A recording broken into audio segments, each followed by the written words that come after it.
السلام عليكم ورحمة الله وبركاته. في الفيديو ده هنتكلم عن موضوع مهم جدا، وهو السلامة النفسية في بيئة العمل. السلامة النفسية دي بقت جزء لا يتجزأ من الصحة والسلامة المهنية، لأن بتأثر بشكل مباشر على الإنتاجية وأمان العاملين. تعالوا مع بعض نشوف إزاي نقدر نحسنها ونخلي بيئة العمل صحية نفسيا. أنا أحمد شعبان، ودي قناة سيفتي ستيب. أولا، تأثير السلامة النفسية على الأداء. مفيش شك إن الأداء في الشغل بيتأثر جدا بالحالة النفسية للعامل.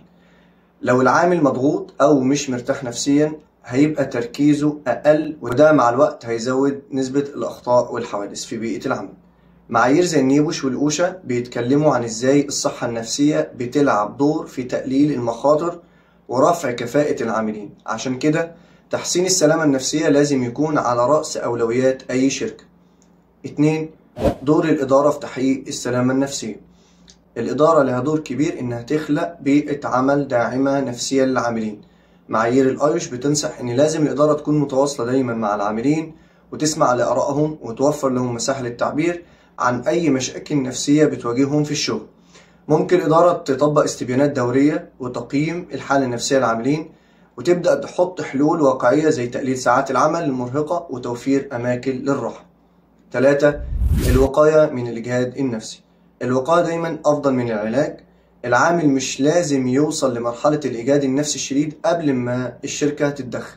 من أفضل الطرق اللي بتوصي بيها النيبوش والأوشا هي إن الشركات تبدأ تنفذ برامج لرفاهية العاملين، زي منح إجازات دورية، زي تنظيم ساعات العمل، وتقديم دعم نفسي. كل دي إجراءات بتقلل في التوتر وتخلي العاملين أكتر راحة. 4. ملاحظة علامات الإجهاد النفسي. مهم جدا إن الإدارة زملاء العمل يعرفوا إن يلاحظوا العلامات المبكرة للإجهاد النفسي. النيبوش بتوصي بإنه لازم يكون في تدريب للعاملين على كيفية ملاحظة العلامات زي الانعزال، التوتر الزائد، قلة التركيز. كل ما بيتم التعامل مع العلامات دي بدري، كل ما بتقدر تتجنب تفاقم المشاكل. 5. بيئة العمل المادية وتأثيرها النفسي.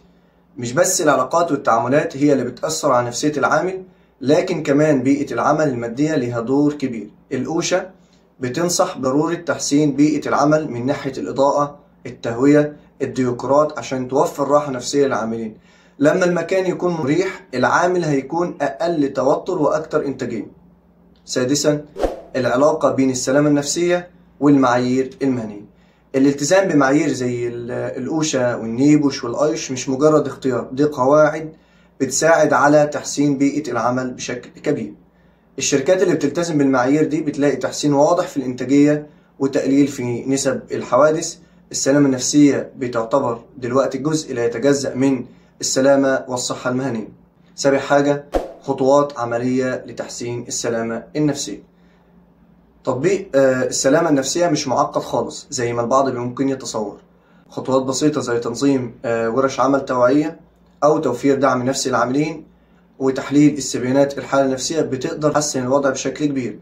النيبوش بتنصح بتخصيص فرق لدعم العاملين نفسيا، وبتنفيذ برامج توعية التعامل مع الضغوط. 8 تأثيرات إيجابية للسلامة النفسية.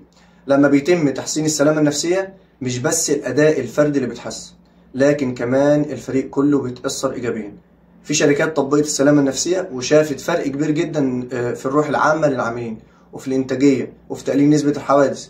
الالتزام بالسلامة النفسية بيخلق بيئة عمل آمنة وصحية للجميع. نصيحة ختامية. أول حاجة لصاحب الشركة، تذكر دايما إن العاملين هم رأس مال الشركة الحقيقي. اهتمامك بسلامتهم النفسية هيرجع عليك بالنفع في شكل إنتاجية أكبر وتفاني أكتر. استثمر في صحتهم ودعمهم النفسي. 2 للمديرين. المدير يعني إنك ليك تأثير مباشر على الحالة النفسية لفريقك. خلي بابك دايما مفتوح، واستمع للعاملين لما بيحتاجوا يعبروا عن ضغوطهم. ما تحولش موظف بيساعد في تطوير الشركة لموظف همه لقمة العيش. بيئة عمل إيجابية بتبدأ من قيادتك. 3 للعاملين. افتكر دايما إن صحتك النفسية مهمة زي صحتك الجسدية. لو حاسس إنك مضغوط ما تهربش من المشكلة، اطلب الدعم، تواصل مع مديرك أو زملائك، لأن صحتك النفسية هي اللي بتضمن سلامتك والإنتاجية. 4 لأسر العاملين. دورك في الدعم نفسيا لا يقل أهمية عن دور الشركة. حاولوا تخلقوا لهم بيئة عمل مريحة في البيت تساعدهم على تخطي ضغوط الشغل، ودايما كونوا سند ليهم. نصيحة أخيرة: دايما افتكروا ان الصحة النفسية للعامل هي جزء لا يتجزأ من سلامتهم العامة. الضغط والتوتر ممكن يكون اخطر من اي مخاطر جسدية في بيئة العمل، عشان كده خلي عندك وعي ودعم لزملائك، ودايما افتح مجال للكلام والتواصل عن اي ضغوط او مشاكل بتواجههم. سلامة العامل مش فست وخوذة بس، هي كمان راحة نفسية وقدرة على التعامل مع التحديات بثقة وهدوء. اهتموا بصحتكم النفسية، لأنكم لو مرتاحين نفسيا هتقدروا تحققوا النجاح وتحافظوا على سلامة المكان.